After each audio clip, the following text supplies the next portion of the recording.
kelompok 1. Jadi kami akan membuat produk coconut coffee. Sebelumnya, nama saya Flora Stefani. Nama saya Koryadi. Nama saya Metka Rizky. Nama saya Citra Sari. Nama saya Ferdianus. Ini adalah produk yang kami buat, yaitu coconut coffee. Apa sih coconut coffee itu? Jadi coconut coffee itu adalah perpaduan antara kopi dan air kelapa, sehingga menghasilkan cita rasa yang khas, lembut dan bernuansa tropis. Minuman ini juga mengombinasikan aroma kopi dengan rasa gurih, manis, dan alami dari kelopaknya sendiri. Nah, bahan-bahan yang kami gunakan untuk membuat coconut coffee ini adalah kopi serbuk kopi dan susu full cream, kelapa muda, dan air kelapa sendiri, serta bahannya cup sendiri. Dan juga kami menggunakan es batu.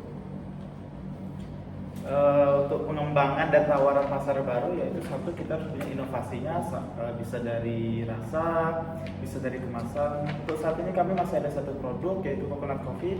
Untuk misalnya kami kembangkan ke depannya, mungkin kami akan mengikuti tren yang berkembang pada saat ini, seperti misalnya matcha coconut gitu, kemungkinan. Tapi ini hanya gambaran untuk ke depannya. Untuk ke segmentasi pasarnya, yaitu menjangkau segmen pasar yang lebih luas, khususnya generasi muda pekerja urban. Makanya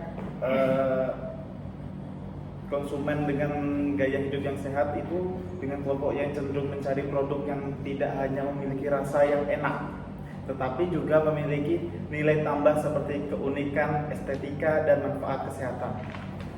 Yang ketiga yaitu nilai tawaran, kombinasi antara keunikan rasa dan manfaat fungsional. Yang keempat ada strategi harga. Harga sendiri kemungkinan untuk saat ini belum ada pesaing yang terlalu banyak ya. Untuk kedepannya sih belum. Ya mungkin kalau misalnya udah viral baru banyak pesaingnya. Yang kelima yaitu branding dan citra produk coconut coffee perlu dikemas dengan identitas visual yang mencerminkan kesan alami, tropis, dan modern. Yang keenam adalah saluran distribusi coconut coffee tidak hanya dipasarkan melalui kedai kopi, tetapi juga bisa melalui platform digital seperti Shopee Food maksudnya, dan GoFood, Instagram, WhatsApp, dan yang lain-lainnya. Yang ketujuh yaitu promosi dan komunikasi pemasaran. Promosi coconut coffee perlu menekankan edukasi dan pengalaman. Baik, di sini ada merancang tawaran pasar global. Yang pertama itu analisis peluang pasar global. Coconut coffee memiliki keunggulan karena mengombinasikan kopi dengan kelapa. Dua komoditas tropis yang bernilai tinggi dan memiliki daya tarik eksotis di pasar internasional. Terus yang kedua yaitu penentuan segmen dan target pasar global. Coconut coffee dapat menyasar konsumen urban, generasi muda, serta kelompok yang peduli terhadap kesehatan dan keberlanjutan. Terus yang ketiga yaitu promotion global. Coconut coffee dirancang untuk menekan manfaat utama yang bersifat universal, yaitu keunikan rasa, kealamian bahan, dan sesuai dengan gaya hidup yang modern. Oke, yang keempat adaptasi produk untuk pasar internasional. Coconut coffee dapat disesuaikan dari segi tingkat kemanisan, jenis kemasan, atau ukuran produk agar sesuai dengan regulasi dan preferensi lokal. Contohnya seperti ini. Terus yang kelima, strategi branding global. Branding global berperan dalam membangun citra coconut coffee di pasar internasional. Identitas merek harus konsisten dan mencerminkan nilai tropis, alami, dan premium. Yang keenam, saluran distribusi dan akses pasar global. Coconut coffee dapat dipasarkan melalui distributor internasional, platform e-commerce global, maupun kerjasama dengan kafe dan retail modern.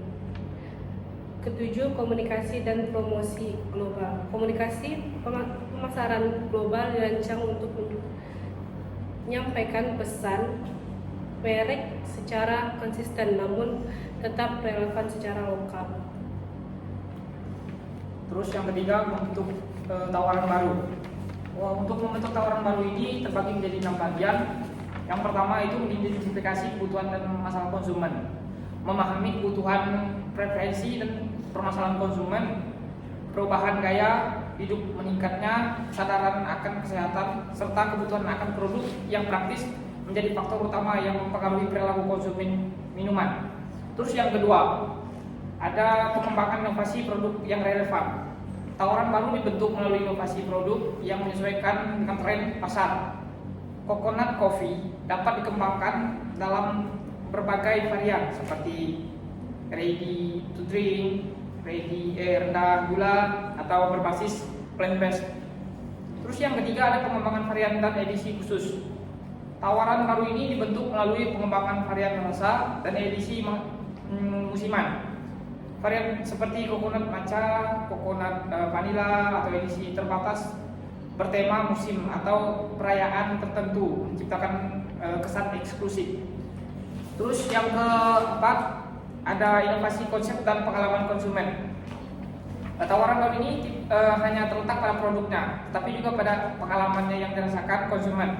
Coconut coffee dapat dikemas sebagai bagian dari gaya hidup modern yang sehat, alami, dan berkeberlanjutan.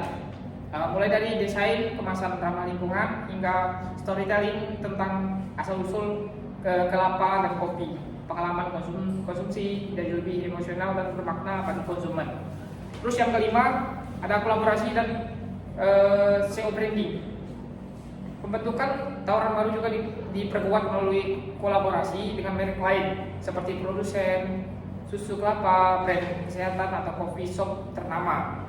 Kolaborasi ini menciptakan persepsi inovatif dan meningkatkan kredibilitas produk di mata konsumen. Selain itu, strategi SEO branding memungkinkan Coconut Coffee menjangkau segmen pasar baru yang sebelumnya belum tersentuh. Terus yang terakhir itu ada posisi produk sebagai solusi gaya hidup.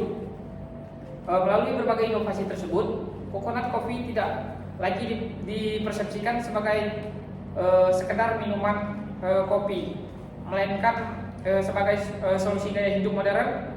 Produk ini menggabungkan energi dan kopi, memanfaatkan kesehatan dari kelapa, serta keunikan rasa yang berbeda dari kopi konvensional.